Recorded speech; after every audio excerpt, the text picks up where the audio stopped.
नहमदुहु व नुसल्ली अला रसूलिहिल करीम अम्मा बाद। मुस्लिम समाज के भाइयों, बुज़ुर्गों और दोस्तों, आज हम जिन हालात से गुज़र रहे हैं ये सब हमारी बदआमालियों का नतीजा है। कुछ अरसा पहले हाल ये था कि मस्जिदें नमाजियों के लिए तरस रही थी, मगर मस्जिद की पुकार पर मस्जिद में आने वाले बहुत ही कम लोग थे। नतीजा इसका ये हुआ कि आज हम मस्जिदों के लिए तरस रहे हैं, बल्कि नौबत यहाँ तक पहुँच गई है कि हम अपने घरों में ईद की नमाज अदा करने पर मजबूर हो चुके हैं।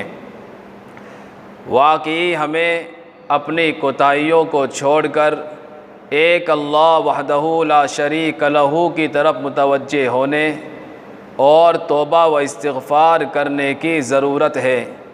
अल्लाह जल्ले शानहू हमारी कोताहियों को मुआफ़ फरमा कर आसानी का मुआमला फ़रमाएँ, आमीन या रब्बल आलमीन।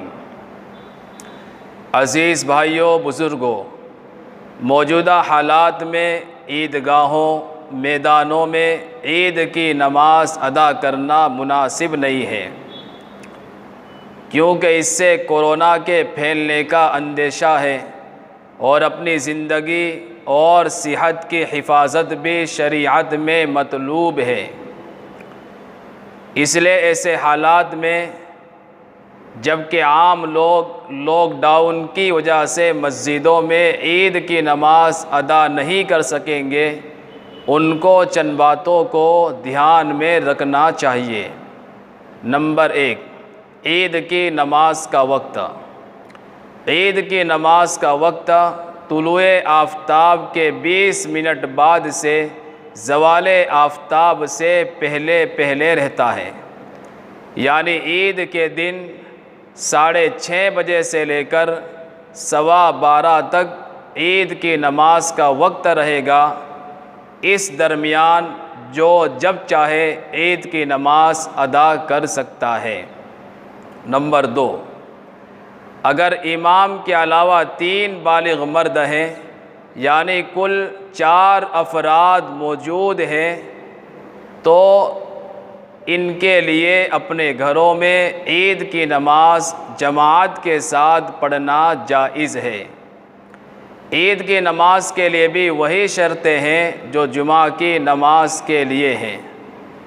बस फ़र्क इतना है कि जुमा की नमाज में खुतबा पहले होता है और वो वाजिब है, और ईद की नमाज में खुतबा बाद में होता है और वो सुन्नत है।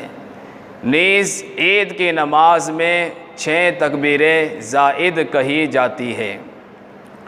नंबर 3, अगर ईद की नमाज जमाअत के साथ पढ़ने का बंदोबस्त न हो सके तो ऐसे लोगों को चाहिए कि अपने घरों में अकेले अकेले चाश्त की नीयत से 4 रकात नमाज अदा कर ले।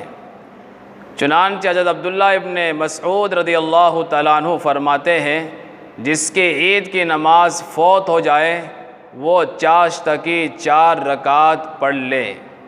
इंशाअल्लाह इससे ईद की नमाज का सवाब मिल जाएगा।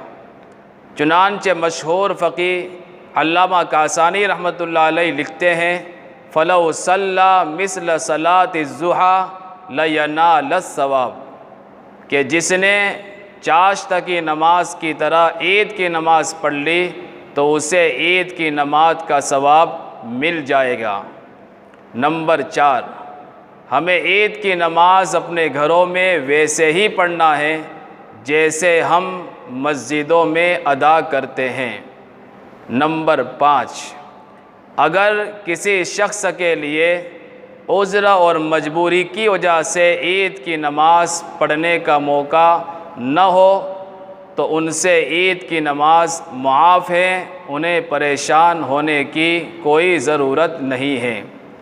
नंबर 6, अगर किसी ने एक जगह ईद की नमाज पढ़ा ली तो अब उसके लिए दूसरी जगह या दूसरी मर्तबा ईद की नमाज पढ़ाना जायज़ नहीं है।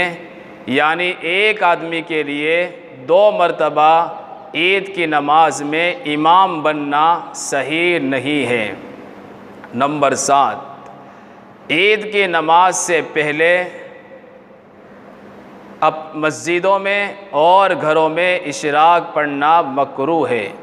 लिहाजा मर्द हजरात और मस्तूरात ईद की नमाज से पहले अपने घरों के अंदर इशराक की नमाज न पढ़ें, बल्कि इस दिन फजर के बाद से ही ईद की तैयारी के अंदर लग जाएं, मशगूल हो जाएं। अल्लाह जल्ले शानहू से दुआ है अल्लाह ताला पूरी इंसानियत को, खुसूसन उम्मत मुस्लिमा को मौजूदा मुहलिक वबा कोरोना वायरस से नजात अता फ़रमाए और हम तमाम के साथ आसानी का मामला फ़रमाएँ। जज़ाकुमुल्लाहु खैरा। अस्सलामु अलैकुम व रहमतुल्लाहि व बरकातुहू।